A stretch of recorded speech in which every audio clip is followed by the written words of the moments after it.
Artificial intelligence వచ్చిన తర్వాత ఎవరితో అయినా పులిహార కలిపేయచ్చు అనే పైశాచిక ఆనందం పెరిగిపోయి ప్రైవసీ అనే పదానికి అర్థం లేకుండా పోయింది. మన వాళ్ళ విషయంలోనే కాదు, సినిమా స్టార్ల విషయంలో అయితే ఈ ధోరణి మరింత ముదిరిపోయింది.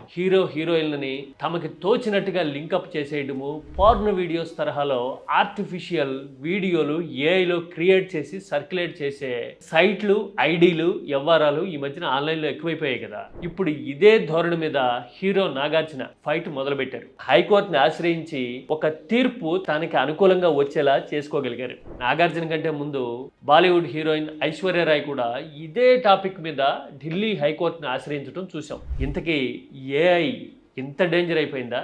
పర్సనల్ సీక్రెట్స్ని, బెడ్రూమ్ రహస్యాల్ని మార్కెట్లోకి తీసుకొచ్చి పైశాచిక ఆనందం పొందే వాళ్ళ చేతిలో ఈ ఏఐ ప్రమాదకరమైన టూల్గా మారిపోతుందా?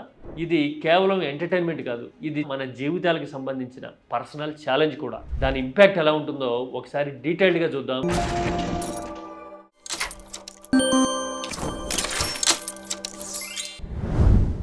ఆర్టిఫిషియల్ ఇంటెలిజెన్స్ అనేది ఇప్పుడు అన్ని యాప్ల్లోనూ, మొబైల్స్లోనూ చొరబడిపోయింది. టెక్నాలజీ ఎవాల్వ్ అవుతూ ఉన్నప్పుడు కొత్త మాడ్యూల్స్ రావడము, ఆ మాడ్యూల్స్ వచ్చినప్పుడు వేలం వెర్రిగా మనందరం వాటి వెనకపడడం చూస్తూనే ఉంటాం ముందు నుంచి. ఈ ఏఐ వచ్చిన తర్వాత పెరిగిన విపరీతమైన ధోరణి ఏంటి అంటే, మనం ఏదైనా క్రియేట్ చేయొచ్చు, మనం జస్ట్ థాట్ని అప్లై చేస్తే చాలు అది క్రియేట్ చేసేసి మనకు చూపించేస్తుంది. ఇక్కడే పైశాచిక కోణం యాడ్ అయిపోతుంది. వ్యక్తిగత జీవితాల్లోకి చొరబడిపోయి ఆర్టిఫిషియల్ ఇమేజ్లు, వీడియోలు క్రియేట్ చేసి సర్క్యులేట్ చేసి వేధింపులకి కొందరు దిగి బ్లాక్ మెయిల్స్ చేస్తూ ఉంటే, ఇంకో పక్కన సెలబ్రిటీస్ ఎలాగో మార్కెట్లో ఉండే సరుకు లాంటి వాళ్ళే అనుకొని వాళ్ళకి తోచిన లింకప్లు పెట్టేస్తూ ప్రైవేట్ వీడియోస్ ఇవి అన్నట్టుగా క్రియేట్ చేసి సర్క్యులేట్ చేయడం అనేది ఇప్పుడు ఒక విపరీతమైన దారుణమైన ట్రెండ్ అయిపోయింది. ఐశ్వర్య రాయ్ సల్మాన్ ఖాన్ మీద ఇలాంటి వీడియోలు క్రియేట్ చేసి సర్క్యులేట్ చేస్తూ ఉండేసరికి ఆమె కొన్నాళ్ల కిందట ఢిల్లీ హైకోర్టుని ఆశ్రయించి కోర్టు నుంచి ప్రొటెక్షన్ కోరారు. కోర్టు కూడా ఆమెకి అనుకూలంగా తీర్పు చెప్పింది. ఇప్పుడు తెలుగు హీరో నాగార్జున కూడా ఢిల్లీ హైకోర్టుకే వెళ్లడము, తనకి అనుకూలంగా తీర్పు తెచ్చుకోవడం కనపడుతూ ఉంది. ఇంతకీ విషయం ఏంటంటే, ఏఐలో అభ్యంతరకరంగా తన వీడియోలు, ఫోటోలు క్రియేట్ చేసి సర్క్యులేట్ చేస్తున్నారనేది ఒక పాయింట్ అయితే, మార్కెటింగ్ కోసం, బ్రాండింగ్ కోసం తన అనుమతి లేకుండా తన పిక్చర్స్ వాడుకుంటున్నారు అని నాగార్జున కోర్టుకి చెప్తే, కోర్టు నాగార్జునకి అనుకూలంగా తీర్పు చెప్పింది. మనలో చాలామందికి ఆన్లైన్లో దొరికేవై ఏవైనా సరే అందరికీ అవైలబిలిటీ ఉన్నవే, ఏదైనా వాడుకోవచ్చు, ఏమైనా చేసుకోవచ్చు అనుకుంటాం. కానీ కాపీరైట్ యాక్ట్ 1957 అని ఒక చట్టం ఉంటుంది. దాని ప్రకారం అసలు ఇంటలెక్చువల్ ప్రాపర్టీ రైట్ అంటే ఏంటి అనేదాన్ని స్పెసిఫిక్గా డిఫైన్ చేస్తున్నారు. ఎంటర్టైన్మెంట్కి ఇది ఆయువు పట్టు లాంటి చట్టం. ఆ తర్వాత ట్రేడ్ మార్క్ యాక్ట్ 1999 అని ఇంకోటి ఉంటుంది. ఎవరిదైనా ఇప్పుడు మేనరిజమ్స్ కానీ, లేదంటే కనుక సినిమాలు కానీ, హెయిర్ స్టైల్స్ కానీ, లేదంటే వాళ్ళకి పర్టికులర్గా అది చూడగానే వాళ్ళు గుర్తొచ్చేసే ఐకానిక్ మూమెంట్స్ కానీ, వీటికి సంబంధించి కూడా వాళ్ళకే ఇంటలెక్చువల్ రైట్స్ ఉంటాయి, ప్రాపర్టీ రైట్స్ ఉంటాయి అని ఈ ట్రేడ్ మార్క్ రైట్స్ చెప్తా ఉంది. ఈ రైట్స్ని ఇంప్లిమెంట్ చేయడం ఒక టాపిక్ అయితే, రెండోది మొరాలిటీ. చాలామంది మొరాలిటీ విషయంలో డబుల్ స్టాండర్డ్లో ఉంటారు. మనం నీతులు చెప్తూ ఉంటాం, కానీ చేసే పనులు మాత్రం చెప్పే మాటలకి చాలా విరుద్ధంగా ఉంటాయి. సోషల్ మీడియాలో కామెంట్లు పెట్టే వాళ్ళని చూస్తూ ఉంటాం.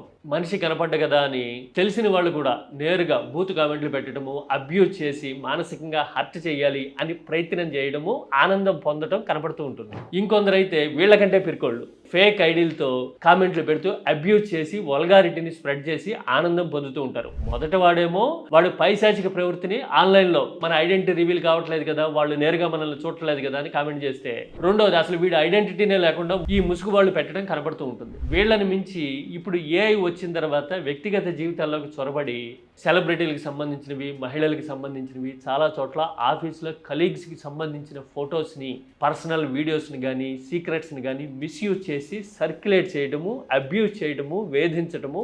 ఇంకొన్ని చోట్ల అయితే ఇదంతా ఒక సైబర్ క్రైమ్గా మారిపోయింది, డబ్బులు వసూలు చేయడం కూడా ఎక్కువైంది అని పోలీసులు హెచ్చరికలు చేయడాన్ని చూస్తూ ఉన్నారు. అంటే నైతికత అనేది ఎంత దిగజారిపోతుంది టెక్నాలజీ ఎవాల్వ్ అవుతున్న కొద్దీ అనే విషయం మనకు అర్థమవుతుంది. ఆ తర్వాత ఇక మన వైపు నుంచి కూడా తీసుకోవాల్సిన జాగ్రత్తలు కొన్ని ఉన్నాయి. మనం కూడా ఏదన్నా టెక్నాలజీ వచ్చింది, వాట్సాప్లోనో ఇంకో చోట ఏఐ మోడ్ యాక్టివేట్ అయింది, అప్డేట్ అయిన తర్వాత వెర్షన్ అనుకున్నాం అనుకో, వెంటనే ఫోటో అప్లోడ్ చేసి దాంట్లో మొత్తం ఒక ట్రెండ్ క్రియేట్ చేయడానికి, ట్రెండ్లో పడి కొట్టుకుపోవడానికి ట్రై చేస్తూ ఉంటాం. మొన్న ఈ మధ్యన చూసాం కదా, జెమినీ ఏఐలో ఒక యువతి తను మోడర్న్ డ్రెస్లో ఉన్న పిక్ అప్లోడ్ చేసి శారీలోకి మార్చు అంటే ఒంటి మీద ఉన్న పుట్టుమచ్చలను కూడా ఆ ఏఐ చూపించింది అని మనం చూసాం.